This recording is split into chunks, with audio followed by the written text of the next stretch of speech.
la minería. Creo que es un recurso muy valioso que tiene el país y que si está enterrado vale cero. Pero creo que podemos también mirar que hay experiencias exitosas, que hay experiencias como la de Moquegua, la experiencia de Antamina, la experiencia de ahora Newmont, que se está ya cerrando la operación de óxidos. Porque después de años uno aprende. La Universidad Nacional de Cajamarca también es parte de esta gobernanza con la que venimos trabajando y está convencida que sin agua ninguna inversión va a ser posible en este territorio, ¿no? Aquí lo que hay es una ausencia de un estrechamiento de relaciones entre el Estado y la inversión minera. Las regiones mineras deberían ser como de un país desarrollado, pero no sucede eso. No. Y siguen la misma retórica.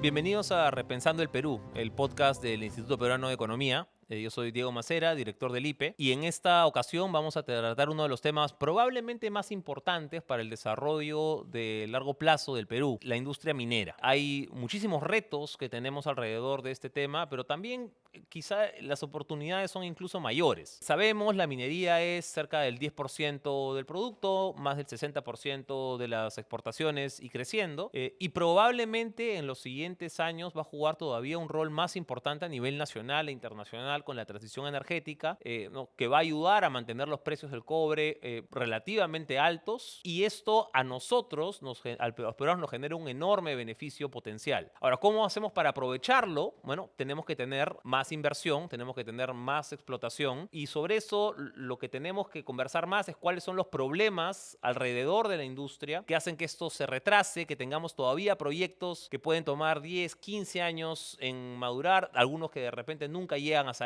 Y una de las trabas grandes que hay hoy día en el sector, y que es de la cual es ineludible conversar hoy día, también es la minería informal, la minería ilegal, y los daños que esto supone, digamos, no solamente de la parte económica, sino también desde la parte ambiental, derechos laborales, derechos humanos, etcétera. Entonces, para tratar varios de esestos temas, tenemos hoy, creo que a panelistas súper experimentados en el sector. Está Rómulo Mucho, exministro de Energía y Minas. Va a estar Yamila Osorio, exgobernadora regional de Arequipa, una de las regiones productoras más importantes de minería en el Perú. Y tenemos también a Milagros Alvarado, gerente de Relaciones Externas en Newmont, que está en Cajamarca, ¿no? Cajamarca, como sabemos, además, es una de las regiones con la mayor cantidad de proyectos mineros en cartera por desarrollar. Entonces, con eso debemos tener una conversación sumamente rica, con un montón de puntos de vista diferentes. Espero la disfruten. Bienvenidos, Milagros, Yamila, Rómulo, muchísimas gracias por acompañarnos en este episodio del podcast del IPE. Aquí estamos para hablar de desarrollo minero, ¿no? El desarrollo minero con comunidades, desarrollo minero con prosperidad nacional.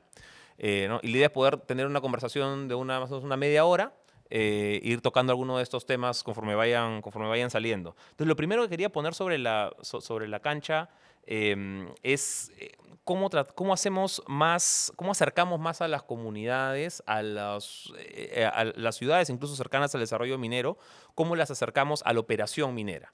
Entonces, ahí lo que yo siempre he tenido en la cabeza es que se habla mucho de este valor agregado de la minería, ¿no? en encadenamientos posteriores, cuando en realidad mucho del valor agregado podría estar más bien en procesos anteriores, ¿no? al desarrollo, a la actividad minera. Hablamos de proveedores Rómulo, tienes mucha experiencia en eso, ¿no? En voladura, en explotación, en ingeniería, ¿no? En consultoría, qué sé yo. O sea, hay muchísimo trabajo que se puede hacer desde la parte anterior, y que además eso te podría generar un círculo virtuoso, ¿no? Con las comunidades que desarrolladas como proveedores de alto valor agregado, eventualmente no solamente le puedan vender a la mina que está cercana, ¿no? Sino quizá a otras minas cercanas, eventualmente exportar, ¿no? Y es un modelo que ha seguido con cierto éxito en países como Chile, ¿no? Un poco más que nosotros, ¿no? Y luego tienes experiencias ya bastante más desarrolladas de Australia, no sé, Noruega, en hidrocarburos. Entonces, ¿cómo piensan que podemos tratar de acercarnos ahí? Habían algunas buenas aproximaciones, buenas ideas a partir de este hub minero del sur, ¿no? ¿Piensan que es un buen camino a seguir, o por dónde creen que se debería enfocar esta integración cada vez más cercana entre comunidades, proveedores y minería? Mire, para empezar, siempre he creído de que la educación es el cimiento de una sociedad en que te da la autoestima, te da, digamos, todo el poder para poder avanzar. En este sentido, la minería creo que es un recurso muy valioso que tiene el país y que si está enterrado vale cero, ¿no? Entonces, lo primero que tenemos que poner en valor, transmitir la confianza hacia los inversionistas y cuyo, cuyo desenvolvimiento genera recursos muy importantes que que se trasladan con las transferencias, y esto siempre ha sido diseñado para cerrar las brechas, y esto no se ha llevado con mucho éxito por muchas razones, obviamente, ¿no? Hay muchas carencias, lo que no ha funcionado, la descentralización, también la corrupción ha estado al medio, pero hay una revolución en el sentido de desarrollar capacidades, ¿no? Y lo estamos teniendo nosotros los peruanos. Hoy, peruanos que emprenden manufactura de equipos, que están exportando, hay varias marcas, y también empresas de servicios. Hoy los encuentro en África, he encontrado en Arabia Saudita. La verdad que es una revolución, ¿ya? Pero todavía eso hay que empujar mucho más, y casualmente la conversación es muy buena al respecto a eso. Y eso significa que nosotros tenemos que conectarnos con el mundo también, ¿no? Y hoy la minería es mucho más importante que antes, gracias a la se ha cambiado de paradigma, gracias a la transición energética, porque vamos a necesitar muchas más minas, muchos más metales, minerales, especialmente críticos, tierras raras. Increíble, es un cambio, como dice todo el mundo ahora, de redefinir, remodelar, redar otra forma, ¿no?, al pensamiento. Y casualmente todos nuestros países vecinos están en una onda, pero de desarrollo. Argentina, ahorita ya empezaron 2 proyectos en Ecuador. Chile sigue avanzando con un promedio de más de 10.000 millones de dólares anuales en inversión. O sea, Perú no debería digamos, de dejar de seguir empujando con mucho esfuerzo las inversiones mineras. Yo creo que efectivamente hay un desarrollo importante desde la cadena de valor hacia afuera, ¿no? Los mecanismos de transportes, el uso de transportes. Sin embargo, como lo ha mencionado ya el ingeniero Rómulo, creo que el tema de la educación creo que es una variable súper importante. La industria minera es una industria de largo plazo, llega al territorio, se encuentra con realidades heterogéneas. Muchas veces la presencia del Estado ha sido mínima. Eso te lleva a ver niveles de educación muy bajos, pero obviamente al entrar la industria minera, estas comunidades también se activan, se interesan para formar parte de esta cadena. Entonces el reto es cómo haces que este fortalecimiento de capacidades se dé de manera adecuada, efectiva, que los acompañe desde el momento cero hasta el momento que estén preparados para ser efectivos proveedores en esta cadena que es sumamente interesante, importante y relevante para el país, ¿no? Pero creo que allí todavía tenemos una oportunidad importante por trabajar desde las distintas empresas mineras. Es posible, sí, pero tiene muchos retos y hay muchos hitos por avanzar hasta decir finalmente, y no todas necesariamente van a poder integrarse a esta cadena, ¿no? Yo creo, de mi parte, que nuestro gran defecto es hacer las cosas sobre la marcha. Ves el caso de Chancay. El puerto empieza a operar y luego te das cuenta que hace falta infraestructura, preparar a la población para esta gran inversión, y una cuestión similar sucede precisamente con las operaciones mineras. Y creo que privilegiamos muy poco la planificación. Basta ver el corredor minero del sur, el traslado de los minerales hacia el puerto de Matarani y darnos una vueltita por la zona del cono norte de la ciudad para ver cómo ha colapsado el transporte, y pasan los años y no se hace absolutamente nada. Aquí lo que hay es una ausencia de un estrechamiento de relaciones entre el Estado y la inversión minera. Desde mi experiencia, lo que he podido ver es que si ya hay proyectos mineros en cartera, no deberíamos dejar solos al inversionista privado, sino que el Estado, desde el Ministerio de Energía y Minas, debería de tener un equipo trabajando y acompañando a la inversión minera en el territorio donde va a operar, para que realmente la población sienta que hay un Estado neutral, porque lamentablemente en las experiencias que he tenido, la población siempre ha pensado que el Estado estaba del lado totalmente abierto y dispuesto a que la inversión minera ingrese, aunque hubiera afectación. Entonces, yo creo que en ese sentido hay que trabajar mucho en, primero, identificar cuáles son las necesidades de la gente y qué vienen esperando del Estado hace muchos años, porque lo que suele pasar es que se confunden en los conflictos y en las protestas frente a una inversión minera el reclamo por la presencia del Estado y a la par, digamos, entra en un chocolateo con, por así decirlo, la desconfianza hacia la inversión minera. Entonces, con esto yo quisiera poner énfasis es que es importante planificar, anticiparnos a lo que se viene con una inversión minera. Precisamente coincido aquí con Milagros y Rómulo, el tema de la educación, o sea, qué puestos de trabajo va a dar la empresa minera y cómo se van a beneficiar la gente del lugar.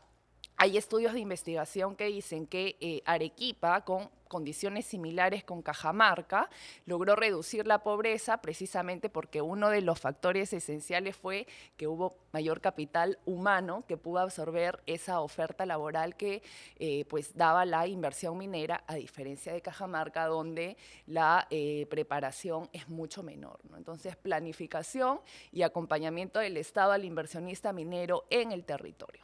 ¿Cómo sienten que, a ver, en medio de esta discusión a veces se confunde también el rol de lo que tiene que hacer el Estado versus lo que puede hacer la empresa minera, ¿no? Entonces, claro, como hay ausencia de educación, decimos, oye, de ciertos servicios básicos, entonces el Estado no me lo da, oye, puedo demandárselo a la minera, y la minera a veces te lo va a decir, oye, ok, yo lo pongo. ¿Ya? Pero ahí hay una confusión de roles que eventualmente puede ser bien peligrosa, y que, claro, ya sea de cierto modo normalizado, ¿no? Porque, claro, le funciona un poco al Estado y me estás cubriendo esta brecha, ¿no? Le funciona a la población, oye, claro, yo estoy recibiendo ese servicio que de otro modo no lo obtendría, y le funciona a la mina también porque, ¿no?, de otro modo no puedo operar, opero más tranquilo proveyendo ese servicio. Pero en esencia no es algo a lo que deberíamos estar apuntando. Definitivamente. Yo creo que la empresa no debe de reemplazar el rol del Estado, sino que debemos de trabajar por complementarnos.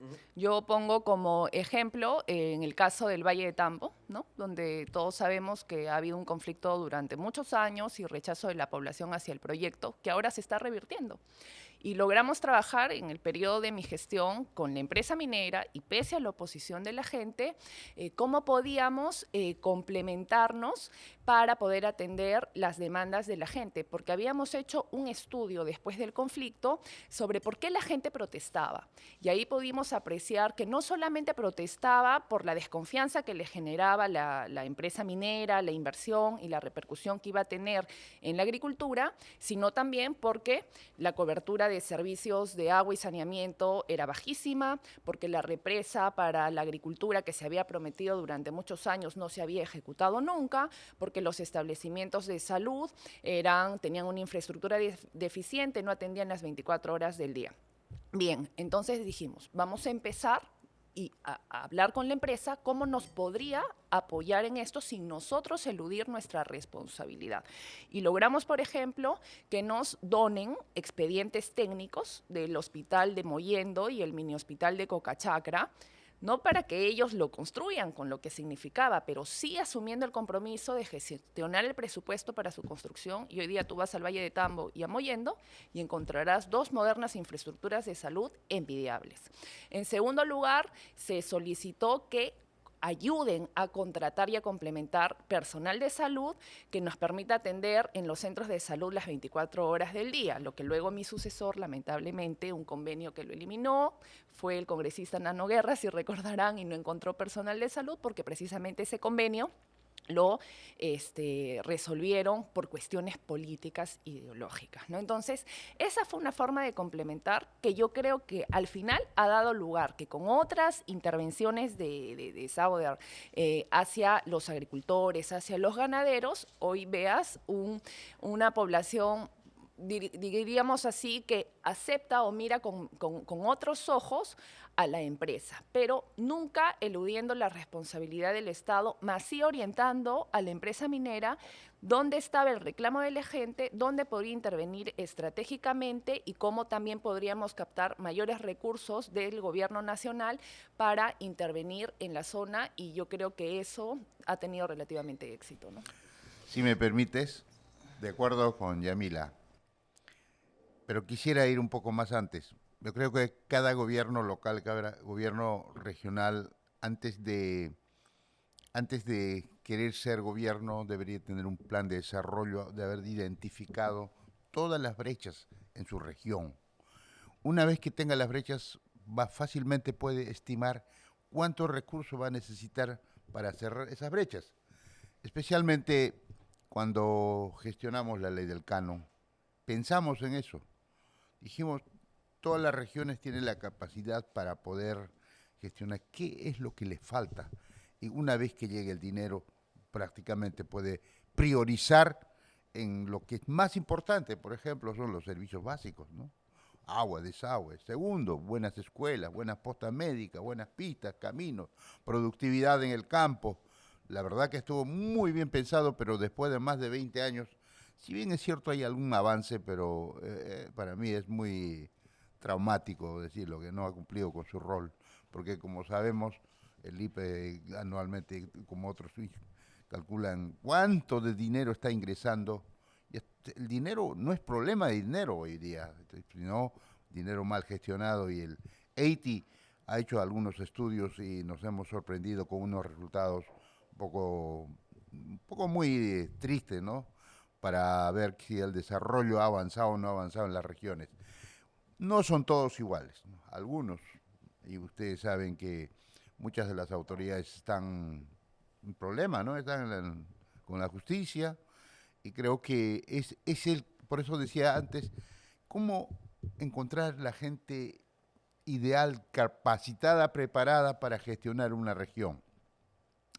Con ese dinero que ha ingresado desde hace casi después de los años 2000, fácilmente las regiones mineras deberían ser como de un país desarrollado, ¿no? Pero no sucede eso, no.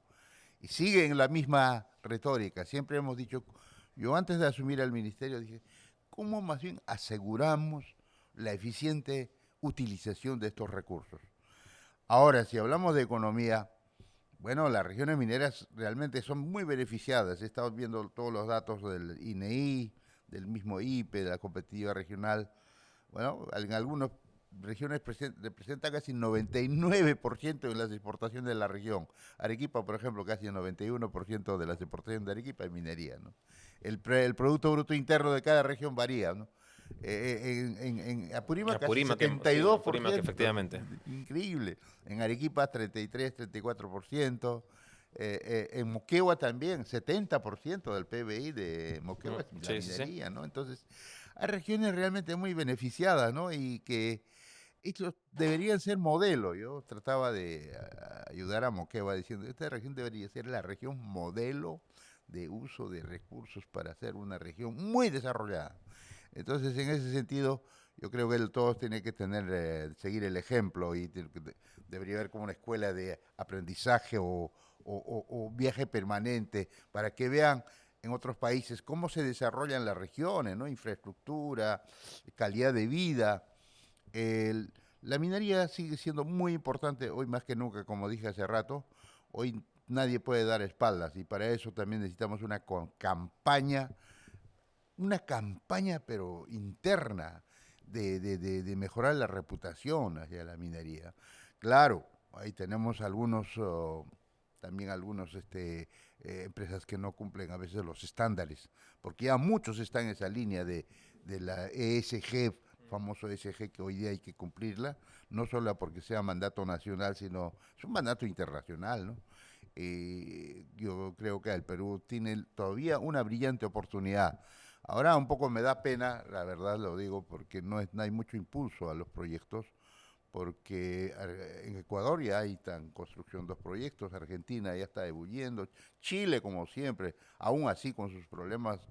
Yo escribo algunos artículos y digo, ahora el valor agregado, sí, pues no tenemos todas las fábricas aquí, porque un metal lo usan muchas industrias, entonces a veces decimos valor agregado, pero bien has dicho, si hay manera de dar valor agregado y se está dando en el tema del desarrollo de capacidades, hay muchas empresas, voy a decir miles de empresas que se han formado alrededor de las empresas mineras. ¿Cuántos hay en Cusco? Cuando yo empecé a trabajar en Tintaya, hoy día hay cientos de presas Espinar, es una ciudad, pero sin agua. Increíblemente. Ahora Chalhuahuacho era una casita, un pueblito chiquito con unas 200 casas, hoy día creo que ya tiene más de 20.000 habitantes, ¿no? Cerca de 25.000 habitantes, con edificios. Sí hay progreso, pero un poco desordenado, como siempre. Falta mucha educación, mucha formación. Yo lo llamo a eso autoestima, porque la autoestima a uno le permite ser mejor y hacer mejor las cosas porque también piensa en su región, en su pueblo, en el país, ¿no? Sí, hay pregunta de Rómulo, para entrar a un tema un poquito más controversial, porque estoy seguro que todos lo han pensado, es ¿cómo hacemos para usar mejor los recursos que entran de canon y regalías hacia las regiones? O sea, un punto es la parte de gestión, lógicamente, cómo tenemos a los mejores gestores en la municipalidad, en la alcaldía, pero también hay un tema de distribución. ¿Ya? O sea, tienes una concentración sumamente alta de recursos en algunos distritos contados, ¿no? Los tienes no quiero decir nombres, pero... Arequipa y Arabamba, por ejemplo. Y lo tienes en Cusco, y lo tienes en Ancash. Concentra y lo tienes 70% de... Ya. del Entonces, ingreso. claro, o sea, yo entiendo que eso es un tema de alinear incentivos, totalmente de acuerdo, ¿ya? ¿No? Pero también ya ha pasado, decías tú, Rómulo, ya ha pasado 20 años desde ¿no? desde la norma. Oye, de repente algún ajuste tenemos que hacer para en verdad centrarnos más en el cierre de brechas, que es lo que quisiéramos hacer. Entonces, claro, si yo imaginemos que no sale de la región, tenemos el mismo monto que va hacia cualquiera, Arequipa, Ancash, Cusco.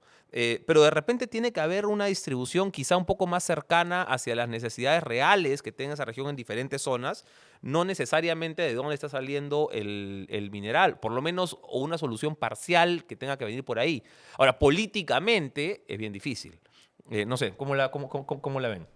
O sea, de hecho, la minería, tú ves desarrollo en muchos lugares, como ya se ha mencionado, pero sí creo que el tema de la gestión pública es sumamente importante. O sea, tú puedes acomodar, puedes mejorar, políticamente puedes controlar, pero yo sigo insistiendo que el dinero está ahí, el dinero te ha demostrado en estos últimos 20 años que no han habido estos cambios fundamentales, porque puede ser al comienzo, pero luego la sostenibilidad. ¿Cómo aseguras que esas inversiones, efectivamente, que menciona Yamila, se sigan manteniendo? Ya mencionó que empezó, pero luego viene otra gestión y lo cambia. Entonces, ¿cómo aseguras la sostenibilidad en estas inversiones? Puedes fortalecer capacidades, puedes empezar a trabajar con un nuevo modelo, pero creo que yo ahí regreso un poco a la anterior, digamos, discusión que se estaba teniendo, vinculada a cuál es ese rol, por ejemplo, que debería tener la empresa privada, en este caso la minería.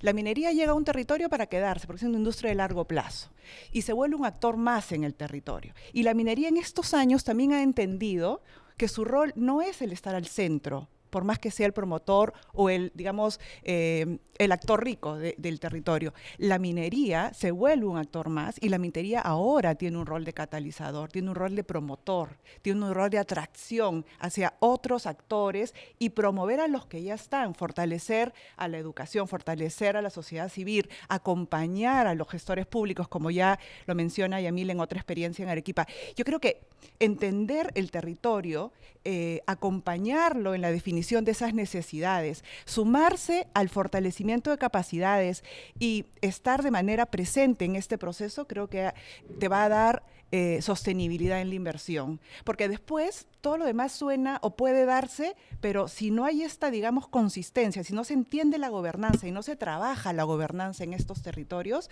y no se la fortalece, yo creo que podemos volver a retroceder, ¿no?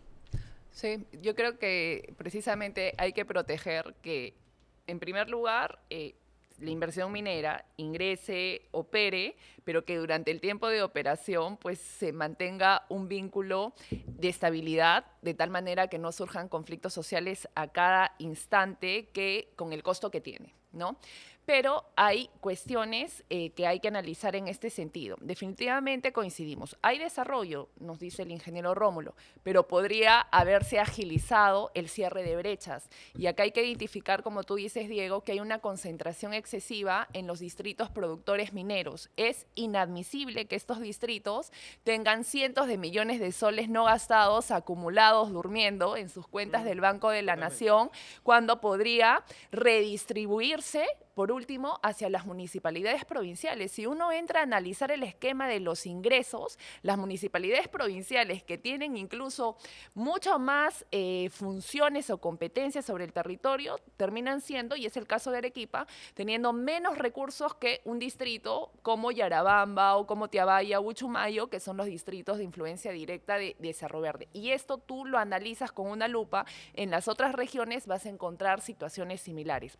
Ahora bien, yo he estudiado un poco el tema y en Colombia existe un modelo llamado el Plan Colombia, que establece que en las zonas donde hay inversión minera se debe de identificar qué brechas hay, qué proyectos son urgentes de trabajar y un compromiso de los aportes que debe dar cada nivel de gobierno para que los proyectos que se priorizan en este contrato plan se vayan ejecutando en un periodo de tiempo. De tal manera que se resta, por así decir, digamos, discrecionalidad que hay en la ejecución de los recursos que no necesariamente van dirigidos a proyectos que van a cerrar brechas. Lamentablemente en el Perú todavía se sigue privilegiando el nivel de ejecución presupuestal a costa de la calidad de la inversión pública. Entonces yo creo que el Estado debería focalizar mucho su atención, la dotación de personal calificado que ayude en estos gobiernos locales que reciben ingentes recursos por canon y regalías mineras a que realmente inviertan en los proyectos que la población necesita para satisfacer sus necesidades básicas. Y esto falta mucho, porque en estos distritos tan alejados, realmente estos gobiernos locales, preguntémonos, ¿qué posibilidades tienen de captar profesionales que les ayuden a ejecutar bien?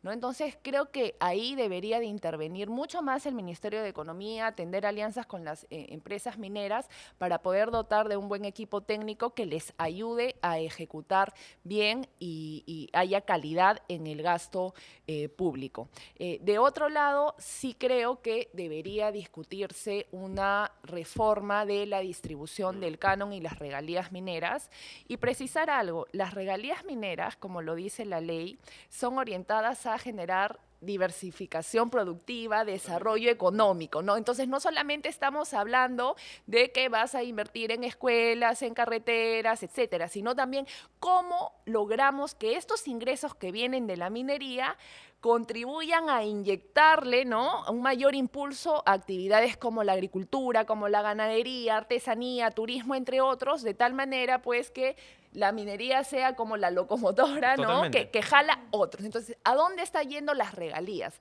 Esto se ha centrado solamente en los procompites, pero creo que podríamos hacer mucho más y de esto hay pocas iniciativas. Sí, o sea, hay un porcentaje que va a las universidades nacionales, también, además, que está pero pensado la investigación justamente, es bajísima. claro, y ahí entramos a la discusión con OCITEC de cómo hacemos para darle a las universidades nacionales Así efectivamente es. las capacidades Así para es. que puedan usar estos millones de soles que reciben en canon y que a veces se usan bien, a te veces no quito un tanto. minuto. Al final, quienes terminan haciendo esta labor es la empresa minera. Mira, yo vi algunos casos de Buenaventura, ¿no?, en la parte alta de Cayoma, terminaban trabajando lo que podía destinarse por regalías con los productores agrarios para poder insertar los productos de sus zonas en los supermercados, ¿no? Entonces ya insertarlos, generarles mayores ingresos, ya insertarlos en el tema del envasado, de la presentación, etcétera, y ahí es un claro ejemplo de cómo puedes hacer jalando otras actividades al desarrollo. Totalmente de acuerdo en la revisión y la modificación de del porcentaje de distribución. Soy autocrítico, fallamos en la fórmula de la distribución. Lo bueno que sí, como profesor universitario también desde hace muchos años, sí pensamos en la universidad. 5%, pero para investigación científica, no para infraestructura, no para otras cosas, no para gasto corriente. Investigación pura. No hay investigación, no hay artículos publicados, poco. La UNSA en los últimos años ha estado más o menos tratando de salir adelante. Estamos en la cola en Sudamérica en producción científica, artículos técnicos, científicos. Bueno, hay dinero. Claro. Ahora, pero si Hay recuerdo dinero. bien ahí el Universidades fraseo... que tienen 200, Sí. 300, 400 millones de soles del canon.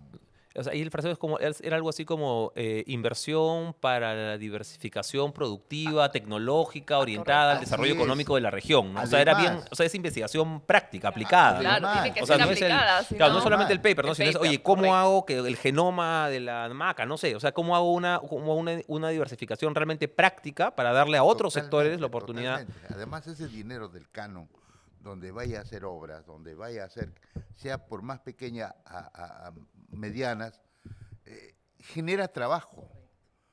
Es el objetivo, no robárselo, no esconderlo, no guardarlo, no malutilizarlo. Por eso se dice que cuando el ley identifica, pues, ¿en qué has utilizado? Gasto corriente, no es pues para eso. ¿Has comprado para compra de materiales? No es. ¿Has comprado para infraestructura? No, sino es para un fin específico. O sea, hemos fallado en la aplicación de la ley, la aplicación, correcta utilización. Lo he dicho 1000 veces. ¿Cómo logramos la eficiente utilización de ese recurso en el desarrollo? El país será otro en pocos años, otro. Veríamos un país ya alcanzando el umbral del desarrollo, pero lamentablemente nuestros males sociales, especialmente la corrupción nos está hundiendo al país y cada año sube. Acabo de comprobarlo en el ministerio mismo y todos los ministerios del Estado. Realmente necesita un cambio radical en la forma. Por eso digo, pues, en la educación, porque con la educación, ¿por qué creen los países son desarrollados? Porque aman a su país, aman a su gente, aman a su pueblo. ¿Por qué voy a robar plata yo? Porque necesito que esa plata se vaya al desarrollo. Eso quiere decir que uno tiene, pues, digamos, patriotismo, nacionalismo hacia su pueblo. Pero aquel corrupto, ¿qué dirá cuando se llevan 10 millones, 20 millones o más, cuando ese dinero sirve para otras cosas? Tranquilamente dice la transparencia que calcula 15% casi promedio del presupuesto se va a la corrupción.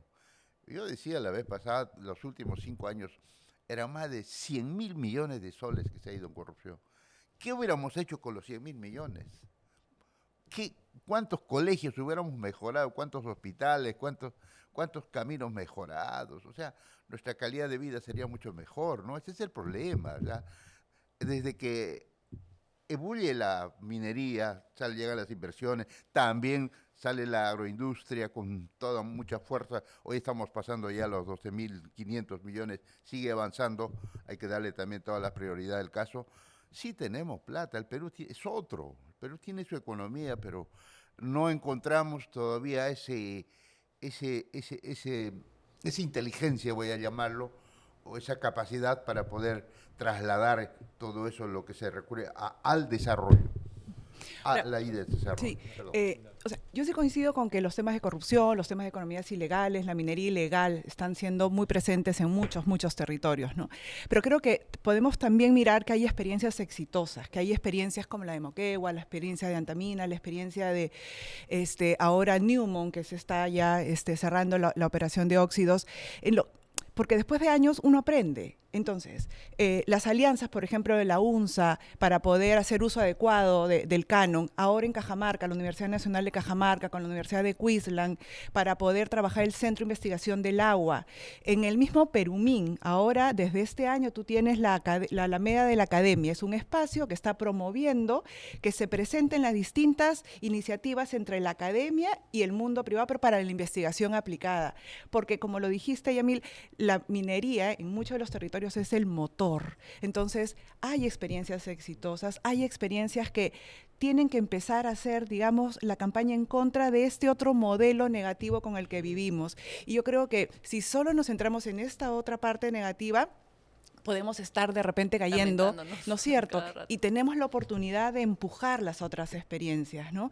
Y creo que allí, trabajando con las lecciones aprendidas, quizás copiando muchas de estas experiencias, es que podemos empezar a dar este granito de arena. Yo creo que en Cajamarca, luego de 32 años de Yanacocha, hay un aprendizaje importante. Y la minería entendió, incluso el lema que tenemos ahora en Cajamarca es agua para Cajamarca, ¿no? El agua nos une en Cajamarca y ese es un aprendizaje muy importante. No solamente estamos trabajando con la sociedad civil, con las autoridades, sino hemos incorporado a la academia. La Universidad Nacional de Cajamarca también es parte de esta gobernanza con la que venimos trabajando y está convencida que sin agua ninguna inversión va a ser posible en este territorio, ¿no? Entonces, sí creo que hay ahí que recordar ambos, sí, totalmente de acuerdo. O sea, creo que hay buenas experiencias. Creo que en general este ecosistema que se estaba formando, que se tenía pensado en el hub minero del sur, que está en Arequipa, es más o menos hacia donde tenemos que estar apuntando. A partir de que Arequipa tiene muy buenas experiencias también con el manejo de Cerro Verde.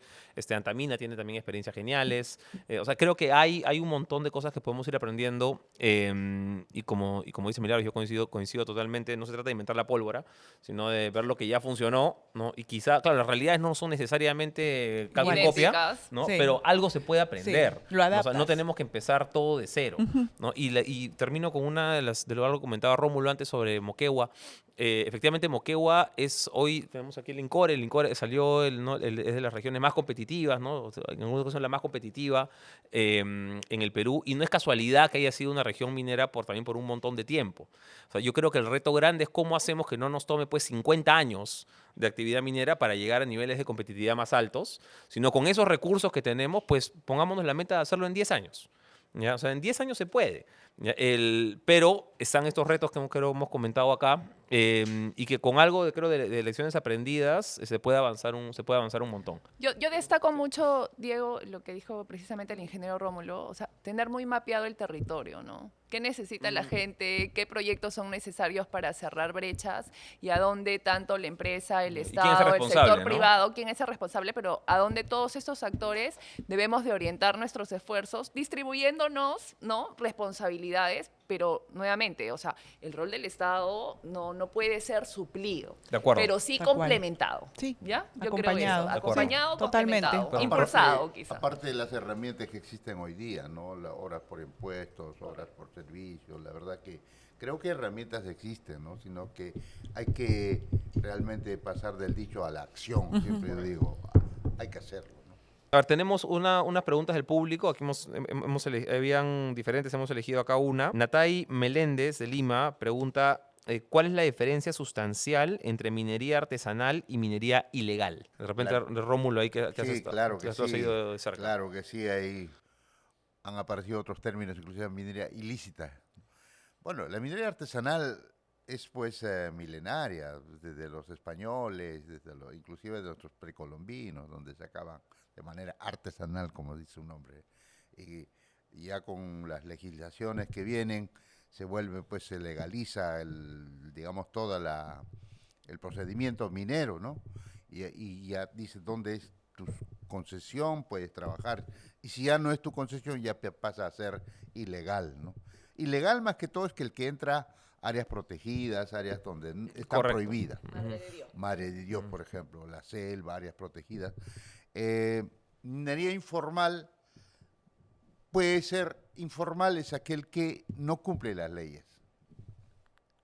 No se acoge a la legislación, pero sí trabaja. Ya entre ilegal, informal, hoy se han juntado y casualmente ya están devastando el territorio, pues, ¿no? Hay que ordenar esto. Nosotros trabajamos en una nueva ley de la pequeña minería que no fue aceptado porque crearon un instrumento que se llama el Reinfo, que si bien es cierto tuvo, digamos, buena intención de registrar, pero esto se ha tergiversado y hoy día es digamos, una carta libre para, digamos... Sí. Y la percepción es que el Reinfo más bien sirve para blanquear uno en el otro, ¿no? Lo que podría ser ilegal pasa a ser más bien, ¿no?, artesanal o informal, que tiene una connotación más suave, pero en realidad sigue siendo ilegal. Y hoy supera más de los 7.000 millones de dólares y de lejos, ¿no?, en la torta de las economías ilegales, pues la minería ilegal, informal, estamos hablando de casi 45%, ¿no? Yo quisiera complementar la denominación. De hecho, el gran porcentaje de los mineros informales trabajan en zonas ya concesionadas. Y por eso el gran problema o la gran traba para formalizarse es que no logran suscribir los contratos de explotación con empresas que tienen concesiones amplísimas, que no las han explotado porque no les resultaba rentable y que lo que ha generado es que ingresen pues miles de mineros a trabajar en sus operaciones y tengan algunos acuerdos, digamos, de pagos de regalías o de venta exclusiva a estos mismos titulares de concesión, que son, digamos, los grandes ausentes en este debate. Ojo, yo he trabajado y he visto, porque es una realidad que también nos afecta en Arequipa, que el gran problema ha sido la falta de acuerdos con los titulares de las concesiones mineras que no las explotaron nunca y que ha generado que ante el elevado precio del oro, pues aparezcan esta gran cantidad de mineros informales. Ahora, Una puedes gran tener diferencia ahí- con los de Madre de Dios, que están en No, zonas claro. prohibidas y que nunca se van a formalizar. El día que el titular de la concesión minera negocie con un informal y suscriban un contrato de explotación, se solucionó el tema de la formalización, se sujetan a las reglas, a todo lo que hay, a todos los procedimientos. Pero el ilegal está en Madre de Dios, está en zonas prohibidas donde de ninguna manera podrían acceder. No hay ninguna concesión a- ahí. no hay nada. Adicional, Pero, sí, rápido, Rómulo. adicional es que el precio del oro se va arriba y también la falta de trabajo. Ojo, en el Perú no hay mucho generación, no hay industria, la minería y otras actividades, entonces tenemos bastante población económicamente activa que...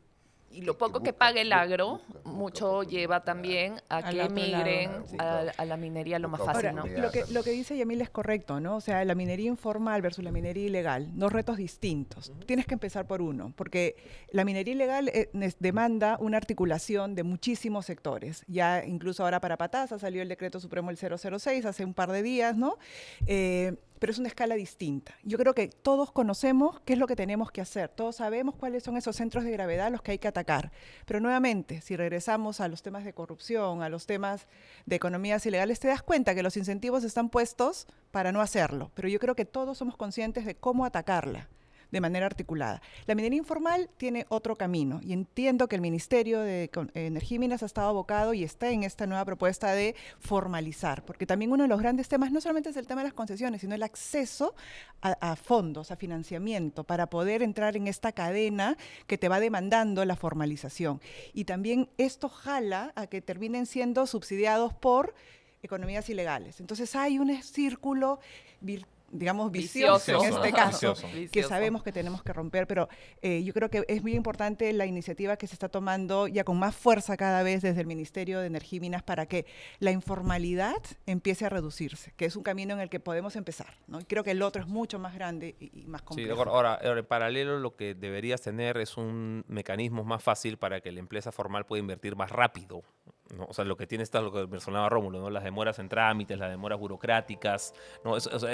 Desalienta Si tú la pudieras tener formalización. un avance mucho más rápido del desarrollo de los grandes mineros formales, ¿no?